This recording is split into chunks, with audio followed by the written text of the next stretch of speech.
ತುಂಬ ಕಷ್ಟಪಟ್ಟು ನಡೆಸ್ತಾ ಇದ್ದೀವಿ. ಸೊ ಇದಕ್ಕೆ ನಮ್ಮ ದರ್ಶನ ಅಭಿಮಾನಿ ಹಾಗೂ ಸಾವಯವ ಕೃಷಿಕರಾದ ಸಂದೀಪ್ ಹಿರಿಸ ಅವರು ಕೂಡ ಅವರು ನಮ್ಮ ಜೊತೆಗಿದ್ದಾರೆ. ಅವರು ಇವಾಗ ನಮ್ಮ ಮಕ್ಕಳ ಕುರಿತು ನಮ್ಮ ಟ್ರಸ್ಟ್ ಕುರಿತು ಮಾತಾಡ್ತಾರೆ. ನಮಸ್ತೆ, ನನ್ನ ಹೆಸರು ಸಂದೀಪ್ ಅಂತ.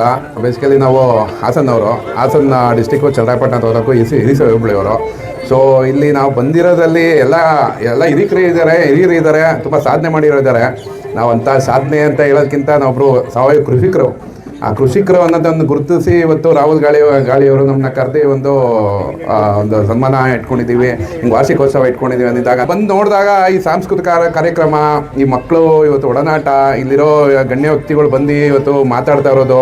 ಒಬ್ಬರು ಸರ್ಕಲ್ ಇನ್ಸ್ಪೆಕ್ಟರ್ ಒಂದು ಮಾತಾಡಿದ್ರು, ನಾನು ಸಹ ಒಂದು ಸಿದ್ಧಗಂಗೆ ಮಟ್ಟದಲ್ಲಿ ಓದಿ ಇವತ್ತು ಈ ಮಟ್ಟದಲ್ಲಿ ಬೆಳೆದಿದ್ದೀನಿ ಅಂತ.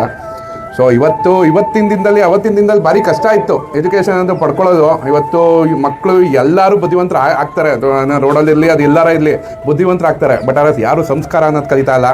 ಆಮೇಲೆ ಒಂದು ಬಾಂಡಿಂಗ್ ಅನ್ನೋದು, ಫ್ಯಾಮಿಲಿ ಬಾಂಡಿಂಗ್ ಅನ್ನೋದು ತೆಗೆದುಬಿಟ್ರು. ಸೊ ಅದಕ್ಕೆ ಬೆಲೆ ಇಲ್ದಂಗೆ ಇವತ್ತಿನ ದಿನದಲ್ಲಿ ಎಲ್ಲ ನಡ್ತಾ ಇದ್ದಾರೆ.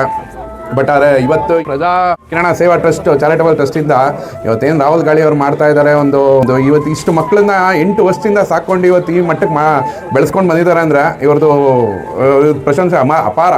ಯಾಕೆಂದರೆ ಇವ್ರ ಸಾಧನೆ ಅಪಾರ.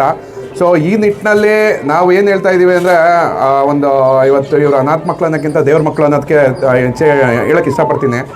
ಸೊ ಇವ್ರಿಗೆ ಯಾವುದೇ ರೀತಿ ಫೈನಾನ್ಷಿಯಲಿ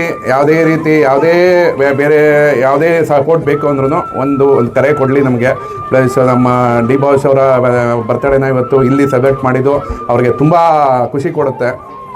ಅವರು ಇವತ್ತಿನ ದಿನ ಅವ್ರ ಬರ್ತಡೇ ಸೆಲೆಬ್ರೇಟ್ ಮಾಡ್ಕೊಳ್ಳಿಲ್ಲ ಅಂದ್ರೂ ಈ ಸಂದರ್ಭನ ತುಂಬ ನೆನೆಸ್ಕೊಳ್ತಾರೆ, ತುಂಬ ಖುಷಿ ಕೊಡುತ್ತೆ. Thank you. ಈ ವಿಷಯದಲ್ಲಿ ನಾನು ರಾಹುಲ್ ಗಾಳಿ ಅವ್ರಿಗೆ ಒಂದು ಹೆಲ್ಪ್ಫುಲ್ಲಾಗಿ ಇರ್ತೀನಿ ಕೊನೆ ಗಂಟೆ.